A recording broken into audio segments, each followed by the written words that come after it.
Hello, this is the um, lesson recording for the first reflection lesson that we did, and we're just going to work through these couple of questions here and then just talk briefly about the lab. So hopefully this is going to be short. You guys mostly came up with this yourselves, but transparent objects allow all light to pass through. And examples of these would be windows, which is just glass, still undisturbed water, which is clear, and again, think of other things that we talked about in class, but you have the examples written down, hopefully. I'm just going to write two. You only need two. Clear water plus glass. Oh, we did talk about air being transparent. That was good. Translucent objects allow some light to pass through, leading you to see only the outline of images, not the entire image very clearly. So this examples could be frosted glass, some plastics like the plastic bag. Plastics can also be transparent, but some of them are translucent. They can be, again, I'm drawing a blank on the examples, but you get the idea. Opaque objects do not allow light to pass through them. And just to be clear, we are talking about the visible region of the electromagnetic spectrum when I mean light, right? That's what I'm talking about. So examples of opaque objects are like walls and computers and fridges and pretty much like a lot of things. How can light be shown to travel? Is the second question. And we talked about how from a source, light emanates in all directions and can be shown to travel in straight rays. So this is one ray of light. There are an infinite number of rays coming out from a source. We're just going to draw one or two for our convenience, and it's important to emphasize that light travels in straight lines, and we're going to talk about that later as well. So now we're going to move on actually to, we're going to skip question 3 for the time being, and we're going to talk about how we are going to continue drawing and talking about light reflecting off a mirror. So we talked about how, well, I'll scroll up a little bit, a mirror is actually a reflective metal surface, which actually does the important part of reflecting your image. This is usually made of aluminum, silver, sometimes polished copper. It's highly polished, so it's a smooth surface, which is important. And this part is the glass bit that you normally associate with mirrors that does nothing except protect the metal surface. We obviously need a transparent object to protect it, because otherwise the reflective surface wouldn't be of much use. But apart from that, there's no functionality in the glass in actually reflecting things. So in physics, we are going to be referring to our mirror like this. So we're going to be emitting the glass from our diagram. So this is the polished reflective surface, and this over here is the part that's stuck to the wall. So this is the opaque side, non-reflective. So that's the mirror that's what's behind the mirror, basically, or the back of the mirror. So we're going to be talking about, if I have a mirror that looks like this, right? This is the surface of the mirror.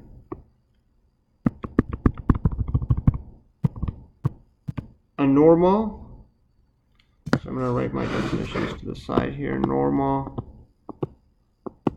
is any line perpendicular or at 90-degree angle to the surface of the mirror. All right, I can draw my normal anywhere, but usually you draw a normal at the point of incidence, which is the point where the light ray from a source or object, right? We talked about luminous and non-luminous objects. I can be viewing an actual lamp in the mirror, or I can be viewing my own face in the mirror. My own face would be a non-luminous object, which is reflecting light from other luminous sources. So from a source, I'm going to draw a single light ray. Remember, there's many of them. That should be a straight line, and we're going to call this the incident ray.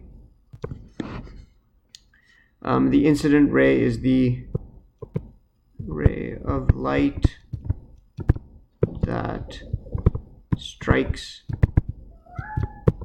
the mirror, and it's very important to draw this arrow coming towards the mirror. That's kind of important, because otherwise that's what tells you that that's the incident ray. Then you have a reflected ray, which is the ray of light reflected off of the mirror. Right? Again, the arrow is going away, so that's how you know it's going away from the mirror, so it's reflected off. We will also define our angle of incidence. We will note that this is the shorthand for angle, right? So if I write angle I, that means angle of incidence or incident angle. And very important to note, that is the angle between the incident ray here and the normal. All right, so angle of incidence equals angle between incident ray and normal. So that's hugely important. Similarly, angle R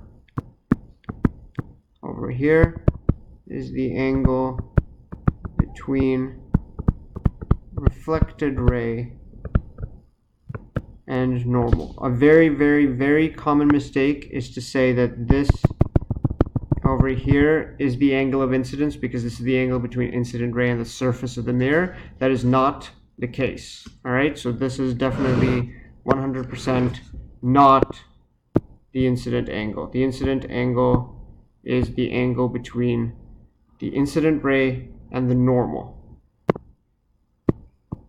Right, so incident ray is here, normal is here. That's the angle of incidence.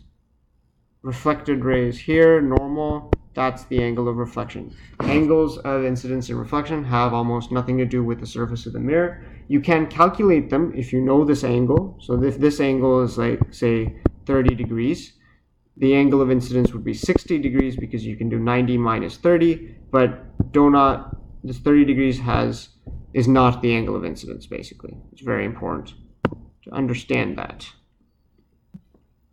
Okay. Draw normals to these lines. We basically talked about using a protractor, but you can just draw any line that's 90 degrees to the surface of the mirror, in which case this is a line and that would be a normal. That's kind of easy. Okay, marking angles of incidence and angles of reflection. This arrow shown here indicates that this is the incident ray. This is the surface of the mirror, so this line over here is the normal, and therefore angle B is angle of incidence, angle C is angle of reflection.